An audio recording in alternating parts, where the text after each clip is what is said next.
여러분 안녕하십니까? 한 주간 있었던 정치권 이슈를 다뤄보는 국민 맛수 시작하겠습니다.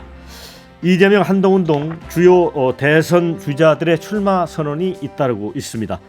자, 국민의힘은 대선 경선 룰을 확정했는데 결선 투표를 하기로 했습니다.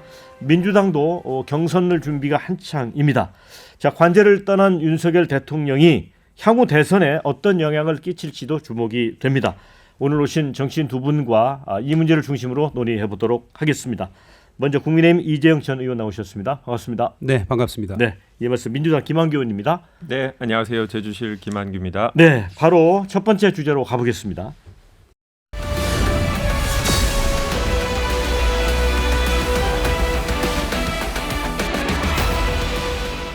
자, 이제 이재명 전 대표가 됐습니다. 이제 대표직 사퇴하고 출사표 던졌습니다. 자, 그런데 이재명 대표는 이제 세 번째 도전인데 다큐멘터리 형식으로 대선 출마를 선언했어요. 저는 뭐 이거는 좀 신선하더라고요. 네, 맞습니다. 네. 이재명 대표 입장에서는 기자들하고 질의응답하는 방식의 출마 선언이 별로 필요하지 않은 분이죠. 왜냐하면 매주 당대표로서 언론과 접촉을 했었기 때문에 그런 수동적인 방식보다는 본인이 하고 싶은 얘기를 가장 효과적으로 전달하고 여러 사람한테 전파될 수 있는 매체로 해야겠다라고 판단한 것 같고요. 그런 영상으로 만들다 보니까 유튜브를 계속 이제 공유하는 방식으로 일단 지지자들에게 많이 전달이 됐고요. 또 국민들이 이재명 대표에게 갖고 있는 생각 중에 하나는 이 불안함이 있죠. 안정적이지 못하다라는 부분이 이제 보수층에서 계속 공격하는 부분이기 때문에 그런 우려를 불식시키기 위해서 아마 옷도 예. 우리 앵커처럼 이제 밝은 옷으로 편안하게 입더라고요. 편안한 옷으로 스웨터를 스웨터를 입고 했고 이게 다 의도된 바인데 다른 이제 후보들이 통상적으로 딱 정해진 양복을 입고 국회에서 출마 선언하기 때문에 대비돼서 원래 달성하고자 하고 했던 부드러운 이미지의 효과는 충족되지 않았나 그런 생각이 듭니다. 근데 그게 누구 아이디어인지 궁금하더라고요. 뭐 저는 아닌데요. 네, 최근에는 예. 한 반년 전부터 이재명 대표가 사진이라든지 영상 이런데 엄청나게 공을 들이고 있어요. 보시면 확 바뀌었거든요.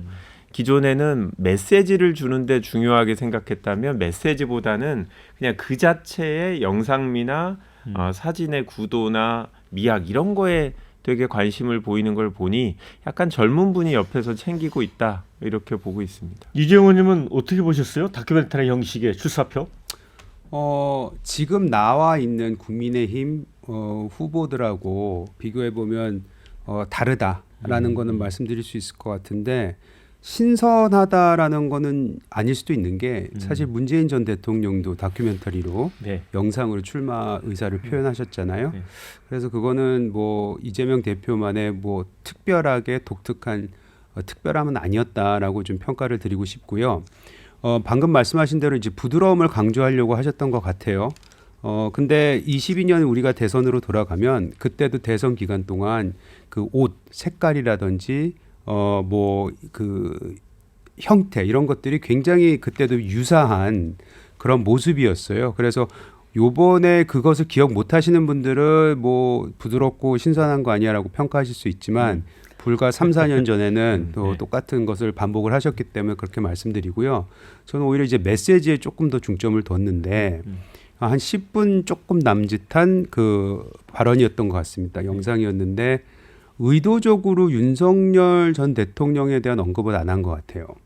근데 첫 한 2분 정도는 이 탄핵과 그 광장에 모였던 시민과 그리고 민주주의와 그리고 탄핵을 이제 넘어서야 된다는 그런 메시지는 굉장히 강했기 때문에 그 이후에 나왔던 사회 문제, 사회 경제 문제, 문화 이런 이슈를 다루긴 했지만 결국에는 그 민주당의 이번 선거 전략이라는 것이 탄핵 전국에서 이 파고를 타고 그냥 선거를 치르려는 것이 가장 큰 선거 메시지겠다, 전략이겠다. 이런 거는 저는 뭐 개인적으로 생각해봤습니다. 이재용 의원님이 엄청 똑똑하세요. 그러니까 저보다 정치를 먼저 하셨고 정확하게 본 거죠. 네. 저희 입장에서는 이게 민주당과 국민의힘의 구도로 가면 당 지지율이 크게 차이가 나지 않을 수 있죠. 그런데 지금 조기 대선을 하게 된 가장 큰 원인은 아무래도 윤석열 전 대통령의 비상계엄이니까 비상계엄에 대한 찬반으로 물어보면 이제 비상계엄을 반대하는 분이 훨씬 많잖아요. 그렇죠. 그러니까 이 선거 구도로 가는 게 저희한테 유리하고 저희는 그게 지금 시대의 흐름이 아닌가. 왜 조기 대선을 했느냐 이거에 대한 당신의 입장을 뭐냐라는 게 후보들한테도 물어봐야 되는 거고 국민들도 그거를 중요하게 생각하실 수밖에 없어서 저희는 그런 구도로 가는 거를 뭐 애써 숨기지 않았는데 여튼 이재용 의원님이 정확하게 보신 게 맞습니다. 예. 감사합니다. 일단 똑똑하다고 말씀해 주셔서. 아니, 그거는 뭐 평소에 생각하고 있습니다. 감사합니다.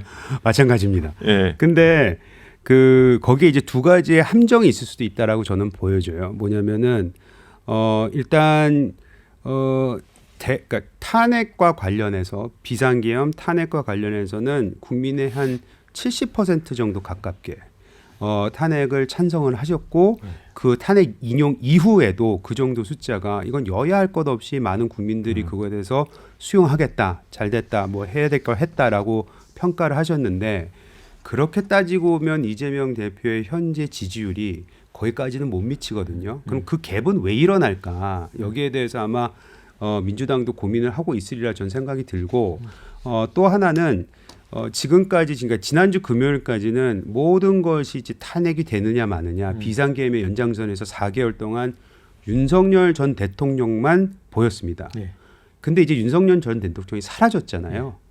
그럼 이제 이재명 대표한테 당연히 포커스가 갈 수밖에 없거든요. 그럼 시민들이 그동안 윤석열 전 대통령한테 쏟아부었던 그 관심을 이재명 대표한테 다시 돌렸을 때 그 평가는 어떻게 될까에 대해서는 뭐 저는 개인적으로 아직 이재명 대표 리더십에 대해서 의아해하시는 분들이 있기 때문에 그런 부분들을 조금 더 강조하는 시점이 올 수도 있고 국민이 하면 그런 부분도 아마 파고들지 않을까라는 생각이 듭니다. 네. 자 이제 여야 주자들이 이제 도전장을 내면서 뭐 민주당 같은 경우는 뭐 이재명 대표만 좀 보이고 있습니다만은 그래도 이제 김경수 지사라든가 한 4명 정도가 더 도전할 것 같아서 당헌에 따르면 뭐 6명 이내는 그냥 본선에 가는 걸로 돼 있고요. 이제 국민의힘은 지금 15명에서 20명까지 거론이 되고 있습니다. 한동훈 대표는 이제 계엄 해제 앞장섰다는 부분, 의회주의자다라는 부분을 이제 강조를 했는데 어떻게 보세요? 4명이 이제 1차로 올라가잖아요. 그렇죠. 누가 올라갈 것 같습니까? 저는 최근에 나오는 여론조사를 토대로 보면 거기에 답이 있다고 생각을 합니다. 지금 4강이라고 불려지는 홍준표, 오세훈, 그다음에 한동훈, 김문수 이 후보들이 가장 두드러지게 눈에 띄고요. 또 오늘 아침에 중앙일보에서 나왔던 갤럽 조사를 보면은 양자 대결에서 오세훈, 홍준표 비슷한 것 같긴 한데 그 다음에 김문수, 한동훈 뭐 이렇게 나온 것 같아요. 그렇기 때문에 결국에는 우리 당원들이 그또 국민들이 이왕이면은 그래도 제일 경쟁력 있는 본선 경쟁력 있는 이 4명을 아마 1차 컷오프에서 선택하지 않을까라는 생각을 하고 있습니다. 자 그런데 유승민 후보도 있잖아요. 네. 그런데 보니까 100% 이제 여론조사긴 한데 거기에 이제 역선택 방지 조항을 넣기 때문에 어찌 보면 국민의힘 당원의 정서가 그대로 가는 거 아니에요? 그렇죠. 뭐 제가 봤을 때 유승민 전 의원이 불만을 갖는 이유는 명확하죠. 일반 여론조사로 하게 되면 유승민 의원이 국민의힘 후보층 4위 안에 들어가는 경우들도 있거든요. 그런데 역선택 방지 조항을 넣다 보면 당연히 보수층 성향의 국민들이 여론조사에 응하게 되고 아까 이재용 의원님이 말씀하신 4분으로 저도 선정될 가능성이 높다라고 생각하거든요. 근데 이게 선거 때마다 항상 각 당의 선대위에서 이런 이제 선거 룰을 정하는데 요번에 국민의힘에서 정한 방식이 저희가 최근에 구로구청장 이제 당내 경선을 하면서 8인, 4인, 2인, 1인 이런 예. 식으로 예. 쭉 좁혀갔거든요. 딱 그 방식이었어요. 예. 흥행 경선을 위해서 당연히 도움이 되는 방식이었던 것 같은데 이제 문제는 지금 구도상 역선택 방지 조항을 일단 넣었다라는 거는 유승민 후보와 한동훈 후보한테 좀 불리하지 않을까라는 생각이 들고 특히 이제 결선 시스템을 도입한 건 지난 2022년 경선하고는 다른 거 아닙니까? 1년 경선이었나요? 그때는 이제 그런 결선 없이 최종적으로 4분 중에 한 분을 뽑는 방식이었기 때문에 이렇게 되면 약간 한동훈 대 나머지 후보 간의 결선이 되지 않을까. 그러면 나머지 후보 중에 만약에 뭐 오세훈 후보가 되거나 김문수 후보가 되게 되면 이제 예비 경선에서는 한동훈 후보가 1등을 하더라도 뒤집힐 가능성이 좀 크지 않을까. 그래서 이 부분은 아무리 생각해도 약간 기존의 주류들, 그러니까 윤석열 대통령 가까운 분들의 요구 사항들이 많이 반영된 게 아닌가 뭐 그런 생각이 듭니다. 그 역선택 방지 조항은 저는 아직 디테일은 모르겠는데 어제 황우여 이제 선관위원장께서 라디오에 나와서 그런 말씀을 하셨어요. 역선택 방지 조항을 좀 완화할 수도 있다. 그 얘기를 했어요. 그래서 그 완화가 무슨 뜻인지 모르겠는데 거기에서 남겼던 단어 중에 하나가 뭐냐면 이재명 대표를 찍겠다는 사람 외에 이 말을 하셨거든요. 그럼 우리가 이제 그 완화가 제가 해석하기로는 어떻게 논의가 될지 모르겠으나 예를 들어서 민주당 내 그러니까 그 어떤 진영이건 어떤 선거에서든 난 누굴 찍을게라고 확고한 분들은 그 무슨 일이 일어나도 바뀌질 않습니다. 근데 아시다시피 각 진영 내에서도 어떤 진영의 후보보다는 그 후보에 대한 자질과 그 품성을 보고 선택하시거나 아니면 선택을 안 하시는 분들이 있거든요.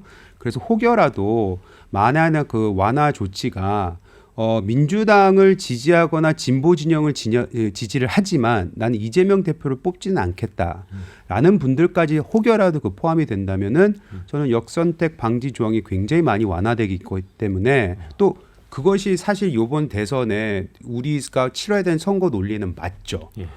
그런 의미에서는 그게 만약 반영된다면 의미가 있다고 생각하고요. 그렇게 되면 유승민 대표마저도 저는 기회가 있을 수 있다라고 생각을 합니다. 그래서 뭐 유승민 대표가 이 방송을 보실지는 모르겠지만 100% 역선택 방지가 무조건 없어야 된다라고만 생각하시고 선거를 뛰시는 게 아니고 이번에는 한번 도전을 해보시면 의외의 결과가 나올 수도 있다고 생각을 하고 저는 뭐 개인적으로 최종 2위는 오세훈 시장과 홍준표 시장 두 분의 싸움이 되지 않을까라는 생각을 해보고 있습니다. 그러니까 두 분의 싸움 될 것 같아요? 그러니까 이게 오세훈이냐 한동훈이냐의 선택이 고민 중인 분들이 있는 거죠. 그러니까 탄핵에 찬성했던 보수층도 있는 거 아닙니까? 비상계엄은 용인할 수 없다라는 분. 그런 분들이 명확한 입장을 밝혔던 한동훈 대표를 택할 거냐. 또 오세훈 시장 같은 경우에는 명확하게 입장은 밝히지 않고 중간에 좀 바뀌긴 했지만 아무래도 탄핵에 강하게 반대하는 스타일은 아니었기 때문에 약간 지지층이 겹치기 때문에 제가 봤을 땐 이 두 분들이 아마 서로를 이제 밀어내는 이런 경쟁이 되게 치열할 거라고 보고 저는 그래도 한동훈 대표가 아무래도 상대적으로 팬심이 더 많고 또 명확하게 탄핵에 대해서 찬성을 했기 때문에 그런 분들은 한동훈 대표로 몰리지 않을까라는 생각이 좀 들고요. 그 다음에 또 하나 지난번 경선하고 바뀐 게 비율이죠. 지난번에는 3대 7로 민심이 7이었고 당심이 3이었는데 요번에는 5대 5로 한다는 거 아닙니까? 그러니까 민심의 비중이 줄어들어서 당원들의 표심이 더 강화되는 건데 과연 이게 본선 경쟁력하고 고려했을 때 어떻게 될 거냐. 지난번에는 홍준표 시장이 제가 기억하기로는 민심에서는 이겼는데 당심에서 져갖고 윤석열 후보가 당선됐었던 건데요. 근데 과연 윤석열 후보가 더 적절한 선택이었냐. 지금 돌이켜보면 아무래도 민심을 얻었던 홍준표 시장이 됐으면 지금 이렇게 조기 대선은 하지 않았을까. 그 뜻은 지난번에 우리가 이겼을 걸 전제로 하시고 계시는 네, 거예요. 그렇다고 하면 네. 자, 그리고 근데 민주당의 경선룰은 이제 당원과 국민참여연단 5대5 완전 국민 경선제 이게 전통적으로 해왔던 건데 지금 역선택 문제가 또 고민인 것 같더라고요. 어떻습니까? 정확하게 말씀드리면 저희는 당원 당규의 두 가지 방식 중에 하나를 택한다고 돼 있고요. 하나는 국회의원 총선 때 뽑는 방식으로 5대5 예. 당원과 일반 국민은 예. 50%씩입니다. 그게 하나가 있고 또 한 가지는 선거인단 방식이라고 하는데 최근 선거에서는 다 선거인단 방식을 했죠. 예. 기존 당원들은 자연스럽게 선거인단에 들어가고 일반 국민도 선거인단으로 본인이 등록하면 예. 참여할 수 있는 방식입니다. 근데 이게 문제가 저희도 우려되는 게 만약에 외부에서 의도적으로 정광훈 목사님 예. 뭐 이런 예. 세력들이 민주당 경선에 참여하자라고 했을 때 막을 방법이 없다라는 우려가 있는 거죠. 그래서 아직 확정되진 않았습니다. 이제 선관위에서 논의를 하고 나서 최고위원회 뭐 중앙위원회를 거쳐서 결정이 되는데 제가 봤을 때 저는 개인적으로 그냥 일반 국민 50% 당원 50%가 많은 분들한테 익숙하니까 네. 이렇게 가고 지금 선거인단을 모집할 시간이 없는데 그렇죠. 굳이 그렇게 해야 되냐. 그리고 제가 특정 후보를 편드는 게 아닌데 어떤 방식으로 가도 별로 안 바뀔 것 같은데 사실 민주당 예. 경선은 재미없는 경선이라고밖에 생각되지 않으세요? 예. 그렇죠. 사실 재미없는 부분이 있죠. 네. 그러니까 저희는 빨리 본선을 준비해서 사람들의 관심이 본선으로 가야 되는 게 전략적으로 맞는 거라서 선거인단 모집하려면 정치인들이 되게 힘들어요. 그렇죠. 캠프에서 압력이 들어와서 몇 명 챙겨야 되는 부분이 있어서 저는 우리 당원들도 괜히 이제 외부 세력 들어오는 거에 대한 불안함이 있고 비용도 아낄 겸 그냥 예. 50대 50이 좋지 않나 생각합니다. 자, 이제 이런 가운데 지금 대통령 권한 대행을 하고 있는 한덕수 총리 국민의힘 대선 경선에 참여할 가능성도 있다. 이런 게 지금 흘러나오고 있어요. 그런데 이제 트럼프 대통령하고 한덕수 대행이 통화를 했는데 또 그게 또 흘러나오면서 그 점점 짙어지고 있거든요. 어떻게 보세요? 그 당내에서는 실질적으로 한덕수 대행이 출마를 했으면 좋겠다라고 생각하시는 분들이 존재하는 것 같습니다. 뭐 이름들도 이제 속들이 나타나기 시작을 하고 그분들이 이제 소위 말해서 이제 뭐라 그래야 될까요? 뭐 그룹핑을 하는 것 같아요. 근데 한덕수 대행에 대한 그 국민들이 가지고 있는 신뢰 높다고밖에 볼 수는 없는데 과연 그분이 그럼 대선에 나왔을 때 대선에 나오게 되면은 아무리 우리가 늦춰도 권한 대행으로서의 그 자리를 내려놓고 선거 관리라든지 아니면 그동안 필요한 국정을 다 내려놓고 와야 되는데 그것을 과연 국민들이 책임 있게 봐줄 거냐 무책임 있게 볼 거냐 이런 그렇죠. 것들이 굉장히 중요하고 국민들의 민심은 아시다시피 이게 하루 만에 진짜 뭐 바뀌죠. 생각지도 못할 예. 정도로 바뀌잖아요. 그래서 그런 리스크까지 안고 나오실지에 대해서는 본인의 이제 의지가 뭐 중요하겠으나 그런 걸 고민하지 않을 수 없을 것 같고요. 근데 뭐 지금까지 나온 얘기는 한덕수 대행은 뭐 측근들한테도 난 절대로 나가지 않는다. 대통령의 디귿자도 꺼내지 말아라. 뭐 이런 식으로 얘기를 했고 본인 스스로도 어느 언론인가 그 공식적으로는 나갈 생각 없다라고 얘기를 하신 것 같아서 아마 그 가능성은 뭐 아주 좀 옅지 않을까요? 저 그런데 황교안 이제 대통령 대행도 박근혜 대통령 탄핵 이후에 이 대선 출마가랑 나왔는데 분명하게 잘라서 얘기를 했거든요. 그런데 그런 얘기를 안 하고 트럼프 대통령과 통화를 했는데 이거 누군가가 알려준 거잖아요. 아니, 본인이 예. 당연히 예. 알려준 거죠. 총리실에서 당연히 이야기를 했을 거고 트럼프 대통령이 얘기하지는 않았을 것 같거든요. 그러니까요. 두 분이 대화를 했는데 통역하는 사람이 이 비밀 유지 의무가 있는데 이걸 공개했다? 전혀 그렇지 않고 사실이 아니라고 하면 총리실에서 정정보도 요구를 했을 거거든요. 전혀 그런 요구가 없다라는 게 이제 언론에서 나온 얘기고 이거는 소위 말하는 간을 보는 거죠. 그러니까 척후병이라고 해서 일단 병사를 보내놓고 현장 분위기를 보고 여론을 보고 최근에 권한 대응으로서 잘할 거다라는 지지율이 50%가 넘었어요. 그러다 보니까 기대를 하시는 거 아닌가 싶은데 제가 아는 한덕수 총리의 성향상 이 선출직을 하실 분은 아니거든요. 그다음에 그런 욕심이 있을 것 같진 않아요. 저는 국민의힘의 일부 중진들이 그냥 계속 당신이 나오면 가능성 있다, 우리가 밀어주겠다라고 바람을 넣고 있는 것 같은데 저는 현실적인 경선 통과 가능성은 제로라고 봅니다. 왜냐하면 아니 보수라는 게 기본적으로 법과 원칙을 지키는 분들인데 갑자기 한덕수 총리가 나온다고 해서 경선 중간에 끼어들어서 나머지는 이미 4명으로 줄였는데 거기다가 한덕수 총리를 붙여주고 이런 거 자체가 일단 원리 원칙이 안 맞는 거고, 그리고 제가 봤을 때 지금 나와 있는 아까 4명의 후보군 얘기했잖아요. 네. 전 이분들이 훨씬 한덕수 총리보다 낫다고 생각해요. 경쟁력이 더 있다 봅니까? 경쟁력이 더 있다고 생각하고, 일단 대중 정치인이시고 한덕수 네. 총리는 그런 대중적인 매력이 있는 분은 아니어서 행정을 잘한다고 해서 정치를 잘하는 거는 아니라고 생각합니다. 저는 뭐 동의하는 부분이 이게 월요일 화요일 이제 등록을 해야 되는데 네. 그 후보 등록을 하지 않고 무소속으로 나온다는 얘기도. 그 무소속 이게 어떻게 해서든지 한덕수 대행을 뭐 추대하고 싶거나 아니면은 이분을 대선에 뭐 세우고 싶은 사람들이 그런 뭐 억지 주장을 하는 것 같긴 한데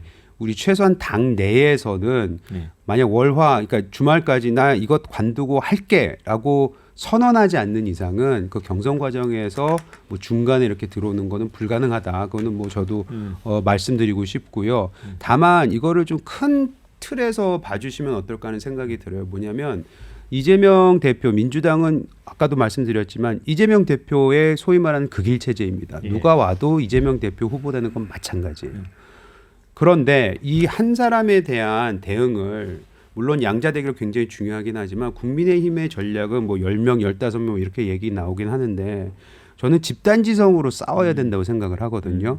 근데 거기에 이제 뭐 함정은 이런 게 있죠. 나중에 경선 치르고 그것이 뭐 서로 간에 뭐 앙숙이 됐을 때 그것을 과연 뛰어넘을 수 있을까라는 걱정은 있지만 그것마저도 뛰어넘어야지 많이 이 대선을 치룰까 말까 한 정도이기 때문에 이런 여러 사람들, 그러니까 보수 진영 또 아니면 우파 진영에서 대통령감으로 그나마 거론될 수 있는 사람들은 모두 다 집어넣고 그 안에서 치열한 경쟁을 통해서 뽑는 것만이, 그리고 그들이 다 함께 뭉쳤을 때 끝에 가서 수긍하고 그랬을 전 대선을 치를 수 있는 우리 국민의힘의 하나의 그 전반적인 전략이라고 봅니다.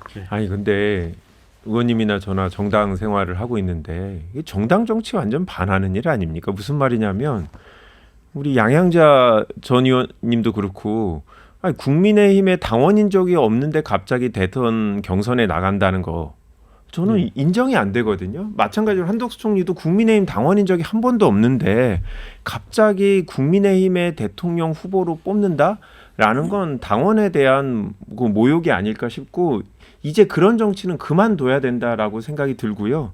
아마 그 이제 이분이 외국에서 생활을 많이 하셨던 이제 공부도 하시고 주미대사도 하셨던 분이라 그래서 지금 미국하고 관세라든지 통상교섭 문제가 생기다 보니까 본인이 이쪽 전문가잖아요. 그래서 우리나라의 위기가 되면 뭔가 본인이 해결하고 갑자기 이 국가의 운명을 이제 쥐어진 이런 백척간두의 상황에서 내가 이걸 해결할 사람이다라고 혹시 그런 기회가 생기지 않나 기대하시는 것 같은데 그거는 행정관료로서 그런 역할을 잘 하더라도 이런 이제 우리 같이 정당 정치 문화가 상당히 이 고도화된 나라에서 이런 식의 후보 선출은 이 80년대식의 올드한 방식이다. 끝내야 된다 생각합니다. 저는 잠깐 말씀드리자면 또 개인적인 견해이긴 합니다만 저는 2022년도에 우리가 뭐 윤석열 전 대통령이 우리 후보가 되지 않았으면 대선에서 이길 수 있었겠느냐라고 하시는 분들이 있지만 그때도 저는 외부에서 우리가 급조하는 거는 아니다라고 생각했던 사람이 그 부분에 있어서는 정당이 정당 역할을 하려면 자체적으로 사람을 키워야 된다는 것은 동의합니다. 네. 자, 이제 두 번째 주제로 건너가도록 하겠습니다.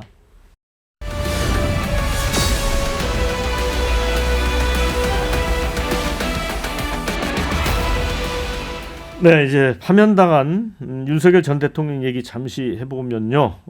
이제 금요일 오후에 이제 관저를 떠나서 서초동 사저로 이동을 했습니다. 그런데 그 이제 용산 관저에서도 여러 이제 국민의힘 대선 주자들을 만나기도 했고 이제 전한길 씨도 만나고 했습니다. 그래서 이제 경선 과정이라든가 아니면 대선 과정에서 혹시 이른바 윤 대통령이 어떤 정치를 하는 게 아닌가 하는 그런 얘기도 있어요. 어떻게 보세요? 그런 그 의심을 하시는 분들이 있죠. 그리고 사실 윤석열 전 대통령이 이 선거에 개입을 해주기를 원하는 그런 세력도 있습니다. 근데 저는 그 세력이 사실 민주당에 더 많은 것 같아요. 왜냐하면은 제가 아까도 말씀드렸지만 이게 윤석열 전 대통령이 눈에 보여야지만이 탄핵이든 뭐든 이 전국에서 그 파고를 타고 넘어갈 수 있는데 갑자기 사라져 버리면 이재명 대표만 보이거든요. 그런 의미에서는 자꾸 민주당 쪽에서 나오는 얘기는 관저 정치할 거다. 이제 떠났으니까 이제 사저 정치할 거다. 계속 사람들 만나면서 나올 거다. 뭐 유튜브를 할 거다. 별의별 얘기가 다 나오거든요.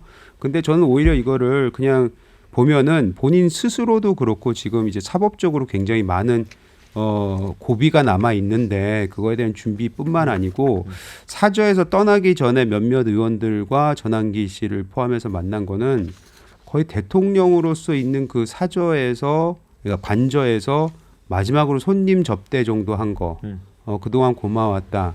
요 정도 얘기를 하기 위함이었다고 생각하고 정치인들 뭐 이건 욕은 아닙니다만은 정치인들 태세 전환 잘 하십니다. 저는 아마 그것 때문에 마지막으로 인사드리고 마무리 지러 간 게 아닌가라고 가볍게 보고 있습니다. 제가 그 질문을 드린 이유는 한덕수 대통령 권한대행이 이제 대통령 목 헌법재판관 2명 임명을 했는데 여기에 이제 이완규 법제처장이 포함이 됐잖아요. 이완규 법제처장은 대통령하고 아주 지근거리에 있는 분 아닙니까? 일종의 이제 집사라고도 표현을 하기도 하고요. 그래서 뭐 지령설도 나오고 했잖아요. 어떻게 보세요? 저는 윤석열 대통령의 추천이 당연히 있었을 거라고 생각하고요. 뭐 본인은 인사검증 하루 전에 신청서를 냈다라고 하는데 아마 그거보다는 훨씬 전부터 고려를 했을 거고 탄핵 전이기 때문에 대통령이 추천을 실질적으로 했을 가능성이 매우 높다라고 생각합니다. 두 분이 대학과 사법위원소원 동기잖아요. 되게 드문 거예요. 왜냐하면 대통령이 좀 시험이 늦게 되셨기 때문에 이 대학 사법위원소원 동기는 몇 안 되는 걸로 알고 있고 두 분 스타일도 되게 비슷해요. 검찰주의자거든요. 네, 검찰의 그렇죠. 역할을 아주 중요하게 생각하는 데다가 제가 듣기로는 이제 극우적인 최근의 주장에 동조하는 것도 되게 비슷한 역할을 하신다라고 생각하는데 저는 이게 헌법재판소를 또 하나의 정치 투쟁의장으로 만들려는 윤석열 대통령의 의도다.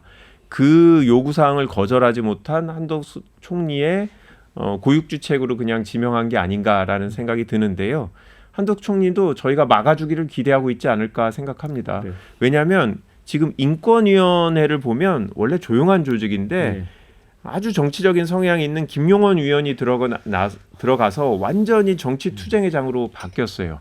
그러니까 인권위원회가 어떤 대외적인 입장 표명을 하면 사람들이 전혀 수용을 안 합니다. 그게 어느 쪽 입장이 들어간 발표인지를 보고 여야가 취사 선택해서 인권위의 그 입장을 듣고 있거든요. 헌재도 그렇게 될 가능성이 있어요. 한 명이 들어가서 자꾸 정치적인 언동을 하게 되면 국민들이 아니면 정치권이 헌재를 앞으로는 이런 최후 결정의 기관으로 보지 않을 거다. 그게 윤석열 전 대통령의 의도다. 저희는 그렇게 추측하고 있습니다. 이재용 의원님은 이 이완규 임명 이거와 관련해서 자격에는 문제가 없다고 보십니까? 아니면 뭐 논란이 된다고 보세요?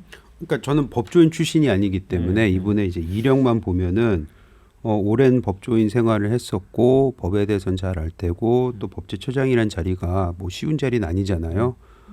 그런 의미에서는 이제 소위 말하는 CV를 봤을 때는 충분한 자격이 있다고 보여지고 지금 이제 논란이 되는 거는 이분의 성향 뭐 내지 이런 거 말씀하시는 거잖아요. 근데 사실 뭐 법대 사법연수원 동기이기 때문에 이거는 약간 좀 빈약하다고 봐요. 이유가 뭐냐면 국회 내에서 여야에서 사법 동기들 있거든요. 서로 싸우는 거 보면은요, 뭐 저런 원수가 다 있지라고 생각할 정도로 아주 치열하게 싸웁니다. 그래서 그것만으로 둘이 가깝다고 얘기할 수는 없고 다만 이제 화요일 그 얘기가 나왔었잖아요. 이분이 피의자다. 예. 그래서 저는 처음에 그거 들었을 때는 아니, 피의자를 왜 하지? 안가해동 때문에 그런 거죠. 그렇죠. 그래서 전 그거에 대해서는 좀 의아했어요. 이건 나중에 문제될 수 있겠다라는 생각을 들었는데 알고 보니 이제 고발이 되면 고소가 되면 피의자 신분을 바로 전환이 된다고 하더라고요. 그러니까 억울한 부분도 분명히 있겠구나라는 생각이 들어서 본인 스스로도 이 기소 안 될 것 같다라고 말씀을 하셨는데 저는 이런 부분에 있어서는 오히려 검찰이든 사법기관이 경찰이든 빨리 기소를 하던 말던 그거에 대한 결정을 해주셨으면 좋겠다는 생각은 들었습니다. 근데 재밌는 게 이제 그 이완규 함상훈 하고 동시에 이제 마은혁 헌재재판관도 임명을 했잖아요. 한대행이. 그런데 마은혁 재판관 임명은 이제 한덕수 총리가 정치권 합의가 있으면 하겠다고 했는데 갑자기 어찌 보면 이제 원칙을 무너뜨린 거죠 스스로.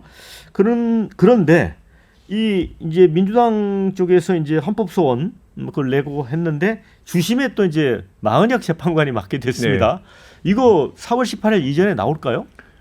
저는 나올 수 있다라고 봅니다. 그래요? 지금 뭐 많은 분들이 헌법 소원을 냈고 또 가처분 신청도 한 상태고요. 국회도 공식적으로 국회 인사청문 요청이 들어오면 권한쟁의 심판을 하고 가처분 심판을 하겠다라는 거거든요. 그렇게 되면 헌재 입장에선 가처분이기 때문에 신속하게 결정을 할 가능성이 높다라고 보고 있습니다.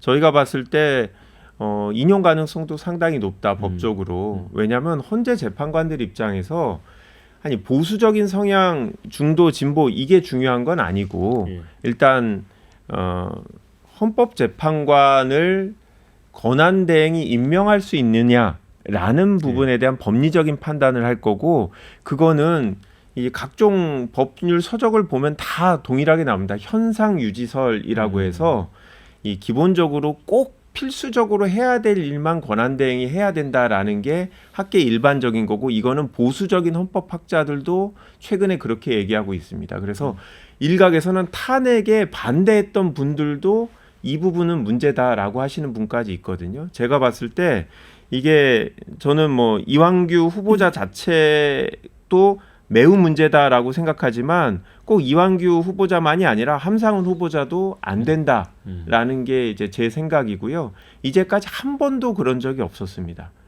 권한대행이 대통령 목에 지목을 한 적이 없었고 이렇게 되면 이제 앞으로 이제 권한대행의 시절이 다시 오지는 않겠지만 남은 60일 기간 동안 이 한덕수 권한대행이 이 재판관 후보자만이 아니라 뭐 나머지 인사권들도 다 행사하고 가지 않을까 그런 우려가 되기 때문에 명확하게 헌법재판소에서 법적인 판단을 해줘야 된다 그렇게 보고 있습니다. 네. 근데 그건 너무 진영에 이제 맞춰서 해석이 했다고 생각이 드는데 왜냐하면은 그랬다면은 권한대행 때 그 어떤 재판관도 임명을 하면 안 돼요. 근데 민주당에서는 계속해서 요구를 했었지 않습니까? 그래서 최장목 대행이 당시 대행이 2명을 했고 마은혁은 안 했고. 그리고 그거에 대해서 명분이 이제 국회에 뭐 합의가 필요하다고 했는데 어쨌든 간에 포인트는 자기네가 필요할 때는 권한 대행으로서 할 수 있는데 왜 안 하냐 이렇게 주장을 하는 것과 지금은 오히려 같은 권한 대행이지만 그때는 윤석열 대통령이라는 탄핵 직전에 대통령이 있었잖아요. 근데 지금 권위 상태이기 때문에 어찌 보면 그 권한 대행이 그 권위가 더 높아진 거거든요. 그러면 지금 마은혁을 포함해서 나머지 2명을 임명한 것에 대해서 저는 대통령의 권한대행으로서 권리가 된 상태에서는 충분히 가능하다고 저 스스로는 생각을 하고 있고 만에 하나 민주당이 지금 그런 몫으로 얘기를 할 거면은 마은혁 저 재판관에 대한 것도 반대를 해야 되는데 여긴 괜찮고 나머지 2명 안 된다는 것도 좀 약간 빈약하지 않나라는 생각이 듭니다. 네, 그래서 제가 보기에 이제 민주당이 이렇게 이제 거세게 반발하는 이 배경에는 결국 이제 한덕수 대행이 이제 이렇게 2명을 보수 대통령 몫을 지명을 해버리면 만약에 이재명 대표가 대통령이 되더라도 못하게 되잖아요. 근데 현재는 진보 성향 재판관이 다수였다면 이번에 이제 2명이 들어가게 되면 이제 그 보수 우위로 바뀌잖아요. 그게 좀 깔려 있는 게 아닌가. 아니 뭐 그런 부분도 당연히 있죠. 왜냐하면 다음 대통령이 임명할 거라고 누구나 다 예측을 했었습니다. 이게 단순히 진영 논리가 아니라 이 현상 유지라는 건 대법원에서 추천하거나 국회에서 선출한 목은 대통령이 그냥 형식적으로 임명하는 거기 때문에 권한대행이 해야 된다라는 입장이고, 이거는 대통령 목의 인물을 임명하는 거는 완전히 누가 적절한지를 찾아갖고 인사검증까지 다 해갖고 본인이 국회에다가 인사청문을 해달라고 요청하는 거니까 완전히 다른 문제라고 생각하고요. 저는 만약에 윤석열 대통령이 있었다라고 하면 아니 대통령 목으로 보수적인 인사를 임명하는 건 반대할 수 없습니다. 우리가 봤을 때 적절하지 않은 인사라고 인사청문회에서 비판은 할 수 있을지언정 우리나라 국민들이 보수도 있고 진보도 있고 중도도 있기 때문에 헌재 재판관들도 당연히 그런 구성으로 갖춰지는 건 맞다고 생각해요. 그런데 이거는 저는 반칙이라고 생각합니다. 그렇기 때문에 저희는 반대한다. 겁니다. 그런데 그렇게 따지면 오히려 국민들은 더 우려할 수가 있죠. 네. 예를 들어서 제가 차마 말은 못하지만 지금 어찌됐든 간에 가능성으로 보면 이재명 후보가 대통령 가능성이 꽤 높아 보이잖아요. 그럼 민주당이 국회를 완전히 장악하고 있어요. 대통령도 돼요. 헌재도 그러면은 이재명 대통령 하면 안 그래도 진보인데 더 진보로 됩니다. 그럼 우리나라는 모든 이 중요한 국가의 그 기관들을 다 민주당과 진보 진영에서만 다 해야 되느냐라는 부분에 대해서는 오히려 정치적인 해석은 다르게 할 수도 있다고 봅니다. 자, 여기까지 듣고요. 네. 세 번째 마지막 주제 만나보도록 하겠습니다.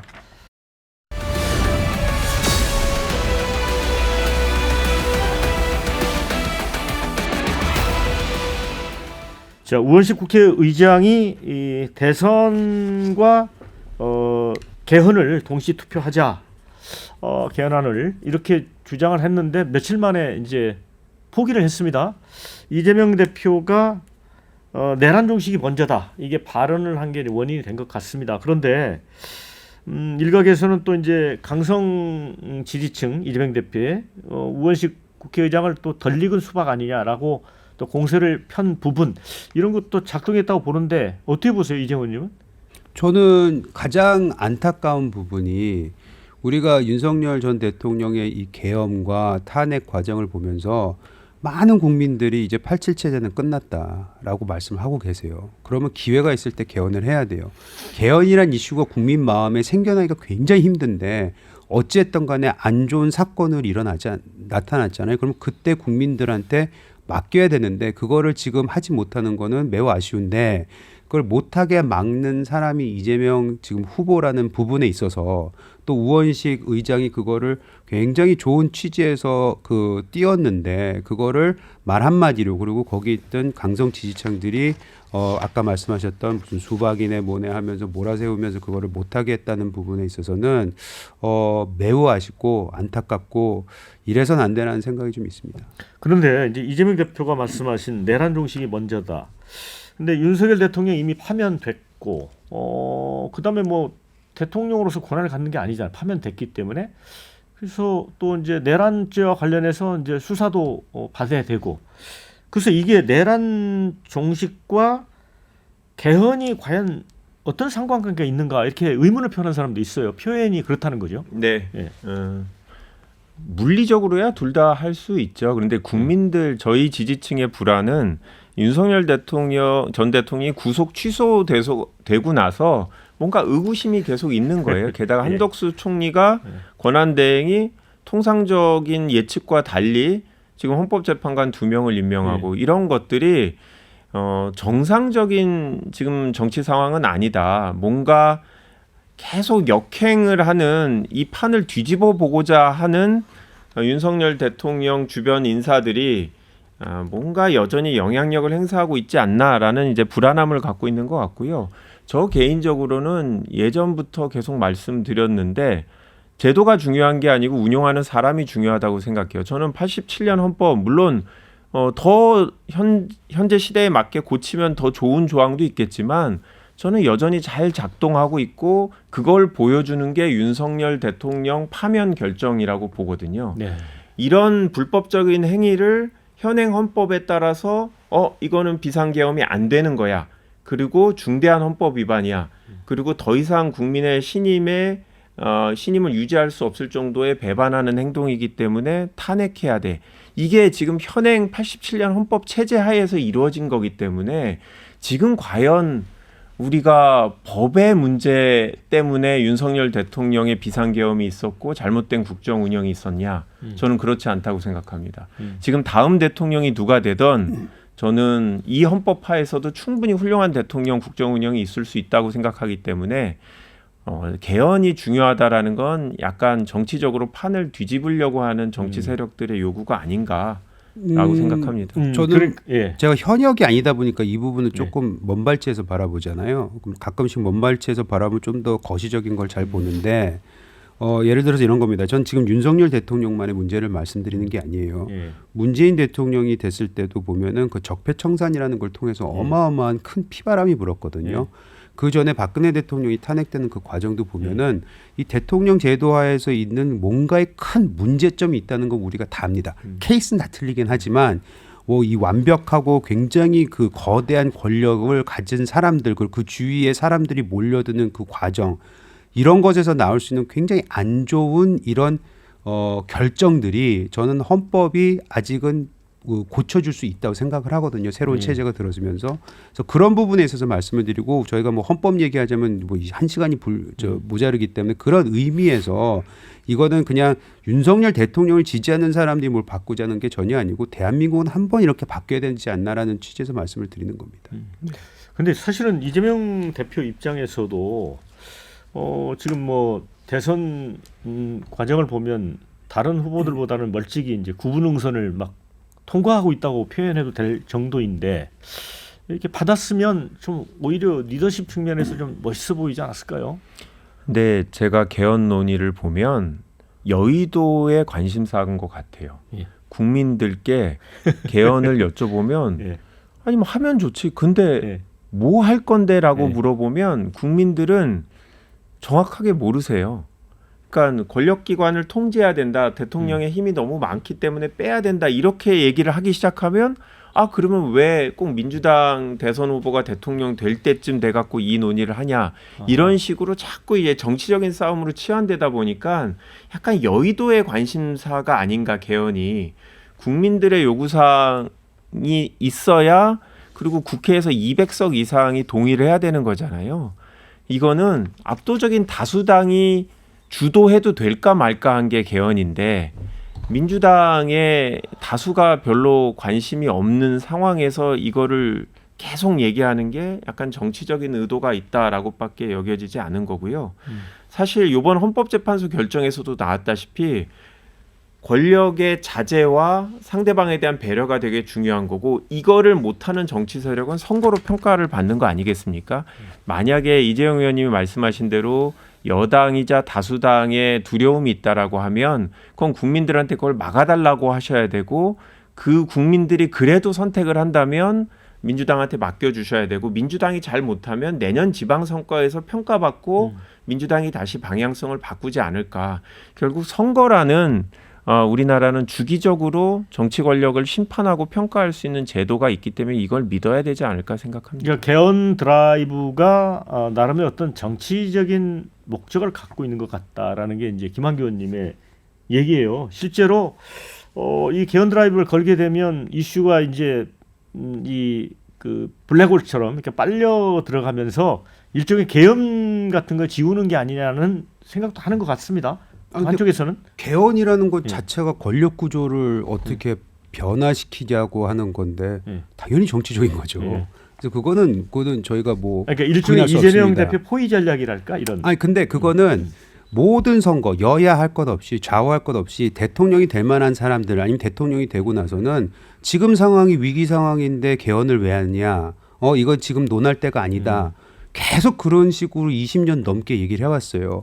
그렇게 따지고 보면요. 대한민국 20년 30년 동안 위기 아닌 날이 한 번도 없었습니다. 그렇기 때문에 저는 이거는 누군가가 마음을 잡고 이거는 대한민국의 미래를 위해서 내가 한번 해봐야 되겠다라는 생각 그리고 민주당이 192석이 넘기 때문에 하여튼 그 진영이 어찌 보면 개헌을 할 수 있는 가장 좋은 위치에 있는 분들이에요. 그렇잖아요. 아까 말씀하셨듯이 3분의 2가 동의를 해줘야 되는 건데 3분의 2에 가깝게 국민의힘의 8명, 9명만 이렇게 같이 동의를 해주면 개헌이 가능한데 왜 이 가능할 때 그걸 안 합니까? 국민이 지금 선택을 선거적으로 한다고 말씀하시는 거 동의하지만 5% 6% 차이 나는 걸로 이렇게 양분화되는 이 구조도 사실은 선거법이든 뭐 하여튼 개헌이든 이런 걸 통해서 우리가 조정을 할 수 있기 때문에 훨씬 더 나라가 안정적으로 운영될 수 있는 것에 대한 고민을 많이 한 정치권이 그걸 이슈화시켜서 그걸 국민들한테 설득하는 과정은 당연히 있어야 되겠죠. 네, 민주당 이제 원로이신 정대철 헌정회장 이분이 언론에서 한 그 말씀을 보면 이재명 대표하고 뭐 통화를 했다고 합니다. 개헌과 관련해서. 그래서 아마 책임 총리제를 국회에서 추천하는 거에 대해서 상당히 이게 받아들이는 입장이었다는 것 같아요. 그런데 이재명 대표는 이제 이걸 지금은 아니다. 내란 종식이 먼저다 이렇게 꺼내버렸단 말이죠. 사실 한덕수 권한대행이 이 헌법재판관 2명 임명한 것도 컸어요. 예. 그 이후에 그나마 당내에서 개헌의 필요성을 얘기하는 분들이 입지가 확 이제 줄어들었습니다. 예. 저희가 다수당일 때 개헌을 하면 좋은 여건인 건 맞습니다. 그런데 이거를 30일 내에 대선 60일이지만 실제로 30일 내에 이제 헌법 내용이 정해져야 되는데 지금 당내 경선하라고 바쁜데 국민의힘도 헌법 개정안 문구에 대해서 언제 협의할 시간이 있고 이게 87년 헌법이 지금 몇십 년 동안 유지됐는데 요번에도 바꾸면 또 몇십 년 될 건데 이거를 이렇게 신속하게 해야 되나. 대선 끝나고 나서 저희가 이제 다수당일 때 다음 총선 전까지 좀 더 심도 있게 논의하는 게 더 바람직하지 않나 그런 생각을 합니다. 그때 이제 이재명 대표가 계엄 뭐 탄핵 계엄 종식이라고 그랬나요? 탄핵 종식이라 했나요? 계엄 종식이라고 그랬죠. 내란 종식. 내란 종식. 죄송합니다. 내란 종식이 먼저다. 내란 종식이 먼저다. 근데 그 내란 종식의 그러면은 기준이 뭐예요? 예를 들어서 윤석열 전 대통령이 사법적으로 대법원까지 판결을 받는 게 내란 종식이다라고 하면은 나는 대통령이 만약 된다면 3, 4년 후까지는 이거에 대해서 내란 종식이 안 됐기 때문에 개헌에 대한 얘기를 안 하겠다고 선언하는 거나 마찬가지거든요. 그래서 저는 이거는 말장난이라고 생각하는 부분이 있어요. 저는 뭐 그건 사람마다 생각이 달라요. 말씀하신 대로 윤석열 대통령의 최종 확정 판결까지 보시는 분도 있고 김건희 여사까지 구속돼야 된다고 하시는 분도 있고 저는 평화적인 정권 교체가 내란 종식의 지표가 아닌가. 저희는 대부분의 분들은 그렇게 보고 있습니다. 소수 의견 아니세요, 미 기자님? 일단 대선 승리를 하면 저희가 좀 여유로워질 거라고 봅니다. 자 이제 마무리될 시간이 됐어요. 한 1분 정도씩 뭐 못한 말씀이나 강조하고 싶은 말씀 있으면 듣겠습니다. 먼저 이재영 의원님. 네, 그 지난주 금요일 굉장히 길고 어둡고 혼란스러운 시간이 헌재 결정으로 인해서 종식이 됐습니다. 그거에 대해서 많은 분들이 뭐 의견은 달리 하겠지만 사실 저는 이번 조기 대선이 과거를 지우고 새로운 미래로 나가는 데 있어서 매우 중요하고 비록 단기간이고 하실 말씀 많은 분들이 뭐 다 말씀하실 수는 없겠지만 국민의힘이 가지고 있던 그 내공 그리고 앞으로 미래를 설계할 수 있고 이 어려운 상황을 헤쳐나갈 수 있는데 충분히 괜찮은 후보들이 있다라는 부분 말씀드리고 싶고 거기에 좀 관심을 가져주시기를 간곡히 부탁드립니다. 네. 당분간 한 30일은 각 당의 경선이 이루어질 텐데요. 우리 국민 여러분 크게 경선엔 관심 갖지 마시고 그동안 이제 정치 때문에 너무 힘드셨으니까 밖에 나가 보시면 이제 벚꽃도 끝물이지만 이제 저희 제주도 지역구에 좀 유채꽃도 이제 보여지고요. 그래서 조금은 일상으로 돌아가서 국민 개개인 분들도 조금 이제 본인에게 중요한 일들을 챙겨 보시고 막판 23일 동안 대선 선거운동 그때 챙겨 보시면 되니까 30일은 정치에서 조금 관심을 놓고 일상을 찾으시면 좋겠습니다. 자 시간이 조금 남아서 이제 대선이 이제 스타트를 했는데 아까 말씀드렸듯이 이재명 대표가 뭐 양자 대결 지지율이나 또 여러 측면에서 뭐 9분 응선을 넘었다는 이제 분석이 많습니다. 자 그런데 막판 판을 흔들 수 있는 변수가 있다면 어떤 게 될 수 있다고 보시는지 이재원 의원님께서는? 저는 아까도 말씀드렸지만 상당히 이게 우리 국민을 어떻게 설득하냐인데 가장 큰 틀은 이재명 대표만을 바라볼 수 있는 이 상황에서 어떻게 국민이 그거를 재평가하느냐. 그게 굉장히 중요하다고 생각을 해요. 그러니까 대선이 이재명 대표 대 이재명 대표 그러니까 선거처럼 그렇게 흘러 갈 네, 수 저는 있다. 네. 결국에는 이런 말씀드리기 간단하게 말씀이 이재명 대표의 가장 큰 적은 이재명 대표입니다. 뭐 적이라고까지는 생각하지 않지만 본인이 저도 현재 상황은 지금 이재명 전 대표가 뭐 특정 정치인하고 누가 더 낫냐라는 상대적 비교가 아니고 절대적으로 국민들이 신뢰할 수 있느냐, 갖고 있는 불신을 해소할 수 있느냐, 이게 과제인 것 같고요. 한마디 한마디가 되게 다 중요하고 지금 중도층, 무당층 아직 표심을 정하지 않은 분들한테 어떻게 구애하고 확장할 수 있는 거가 관건이라 아직 정해지지는 않았다라고 생각합니다. 자, 뭐 민심은 이제 출렁이는 거니까 지켜보도록 하겠습니다. 자, 이제 오늘 마무리해야 될 것 같습니다. 두 분 수고 많으셨고요. 함께해 주신 여러분께도 감사의 말씀 드립니다. 저는 다음 주에 다시 찾아오겠습니다. 자, 수고하셨습니다.